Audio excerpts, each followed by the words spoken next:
हो, इलेक्शन में जो अभी तक म्हणजे आजपर्यंत एमआयएम पक्ष हा नव्हता. जसे साहेब बीजेपीत गेले तर आज एमआयएम पक्ष भोकर तालुक्यामध्ये हजर झालाय. सर्वांना माहित आहे पक्षाबद्दल, बीजेपी पक्षाबद्दलही माहित आहे, एमआयएम पक्षाबद्दलही माहित आहे त्यांचं काय काम आहे. भोकर नगर परिषद चुनाव में कांग्रेस पार्टी ने अपने तमाम 22 उम्मीदवारों को मैदान में उतारा है. नांदेड़ के एमपी रविंद्र चौहान ने भोकर तालुके में कांग्रेस की जानिब से नगर अध्यक्ष के तौर पर गरीबों के हमदर्द और ज़मीनी सतह पर काम करने वाले लीडर संदीप गोविंदराव कोंडलवार को अपना उम्मीदवार बनाया है. संदीप गोविंदराव कोंडलवार ने मीडिया से गुफ्तगू करते हुए कहा कि अगर भोकर से कांग्रेस शानदार कामयाबी हासिल करती है तो वो सबसे पहले भोकर में तरक्याती कामों को शुरू करेंगे. उन्होंने कहा कि भोकर में फैले हुए भ्रष्टाचार को ख़त्म करना भी उनका एक अहम मकसद है. कांग्रेस पक्षाकडून आपण नगर अध्यक्ष लढत आहे. सर्वप्रथम मी तुमचा आभारी आहे.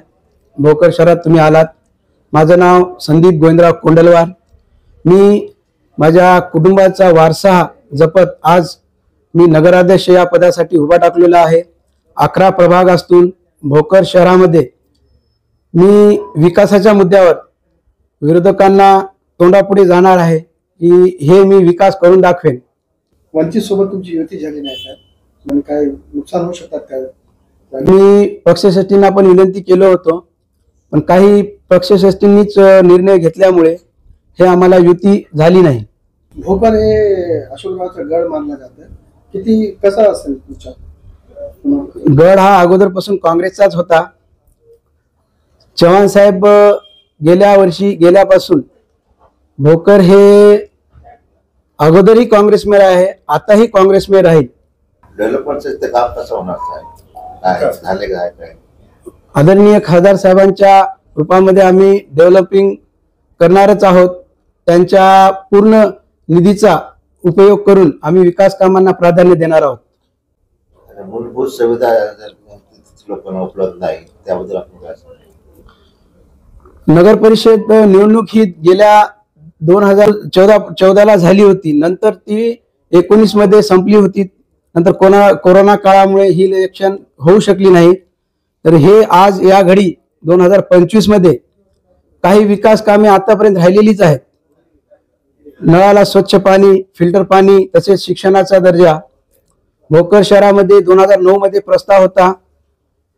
उर्दू अंगणवाडी, मराठी अंगणवाड्या हे कुठल्याच प्रस्ताव मंजूर न करता ते आजही जिल्हा परिषद मार्फतच चालतात. हे आम्ही विकास करू, नगर परिषद मार्फत करूया. काँग्रेस कार्यकर्त्यांमध्ये असंतोषी आहे. त्यांचा आरोप आहे की आम्ही काँग्रेस सोबत होतो पण आम्हाला सन्मान दिले गेले नाही. ते राष्ट्रवादी आणि शिंदे गटकडे गेले नाही. काय कार्यकर्ते यांच्याबद्दल काय म्हणणार?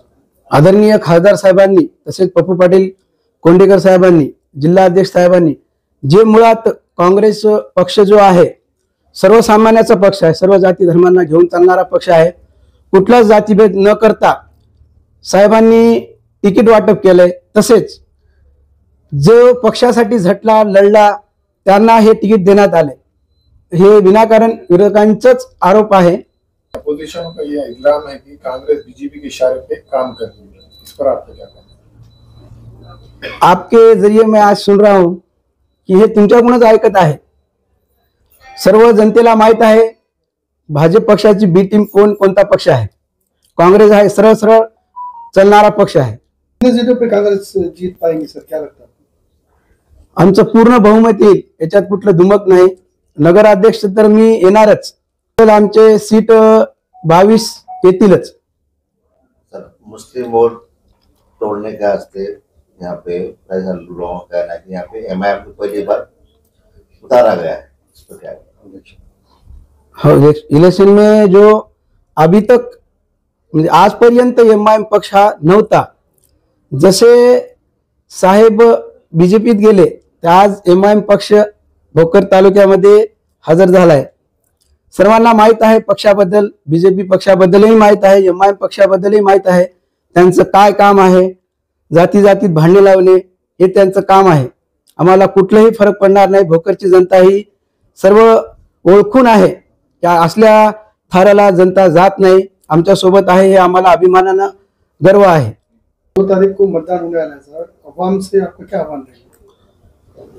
मी सर्व युवांना माझ्यातर्फे मी अशी विनंती करतो व माझ्या पक्षांतर्फे मी विनंती करतो की मतदानाचा हक्क बजवा आणि जास्तीत जास्त मतदान करावं, हीच विनंती करतो. किन मुद्दों पे इलेक्शन लड़ेंगे सर? हम विकास के मुद्दों पे ये इलेक्शन लड़ेंगे.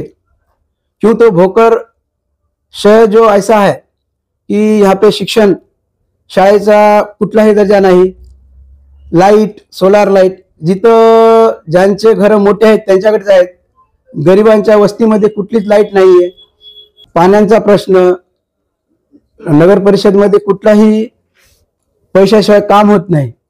आम्ही ते फ्री कॉस्ट आम्ही करू. भोकर को अशोक चौहान का गढ़ माना जाता है, ऐसे में कांग्रेस अपने उम्मीदवारों को जिता कर लाएंगे. 100% जितवण जनताच आमच्या सोबत आहे आणि आम्ही विकासांचंच काम करू. आतापर्यंत 15 वर्षापासून कुठलाच विकास झालेला नाही. ह्याच मुद्द्यावर आम्ही 100% काँग्रेस पक्ष जिततोय हे आम्हाला भरोसा आहे. बिहार के रिजल्ट को देख के बीजेपी ये कह रही है कि जिले के तमाम नगर परिषद और नगर पंचायत के चुनाव बीजेपी जीतेगी. इस पे क्या कहना? जे राज्याचा मुद्दा आहे, हे आमच्या भोकर शहराचा विकास काय असते हे आम्ही करून दाखवणार आहोत. ह्यामुळे आमच्यावर विश्वास जनता करेल आणि आम्ही जितून येऊ. जी सत्ताधारी आहे, राष्ट्रवादी आहे, शिंदे ग्रुप आहे, सगळे सत्ताधारी पक्ष आहेत. आपण कसं त्यांचा मुकाबला करणार? काँग्रेस पार्टीचा मुकाबला करणार. सर्व जनसामान्यामध्ये आम्ही रस्त्यावर उतरून जे त्यांना आम्ही आमचं जे काम करणार आहोत, जे विजन आहे पुढचं, आम्ही निवडून आल्यानंतर कसा विकास करणार, त्या मुद्द्यावर आम्ही हा विकास करू. आणि त्यांनी आम्हाला तरी चेहरा आहे की मतदान मागण्याचा, त्यांच्याकडे कुठलंच विजन नाहीये मतदान मागण्याचं.